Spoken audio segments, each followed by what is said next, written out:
సర్కార్ ముందున్న పెద్ద సవాల్ ఏందంటే కుమార్ ఆంటీ ఫుడ్ దందాకు ఎసొంటి సమస్య రావద్దు.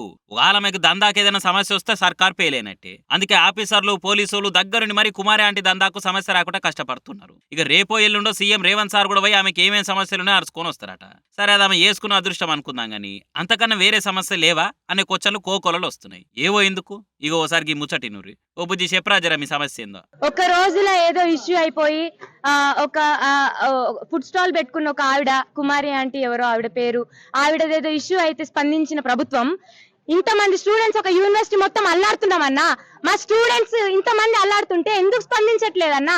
మా యూనివర్సిటీ దరిదాపులకు ఏది రావద్దు, మీ బయట ఏమైనా వేసుకోండి, మేము హైకోర్టు కట్టొద్దంటలేం, కట్టుకోండి, మా యూనివర్సిటీ దరిదాపులకు ఏది రావద్దు, మా చదువులు మమ్మల్ని చదువుకోండి అని అడుగుతున్నాం. చూసిరా పాపం ఈ బుజ్జవ్వ ఎంత బాధపడుతుందో. దినాం లక్షల రూపాయలు సంపాదించుకుంటా దందా చేస్తున్న కుమార్ ఆంటీ సమస్యలు పట్టించుకుంటేందుకు వీలైతుంది గానీ మమ్మల్ని పట్టించుకోరా అని అడుగుతున్న రాజేంద్ర నగర్ అగ్రికల్చర్ యూనివర్సిటీ స్టూడెంట్లు. యూనివర్సిటీ నుంచి 100 ఎకరాల భూమిని తీసి హైకోర్టుకి ఇస్తుంది సర్కారు, దాన్ని తప్పు పడుతురు వీళ్ళంతా.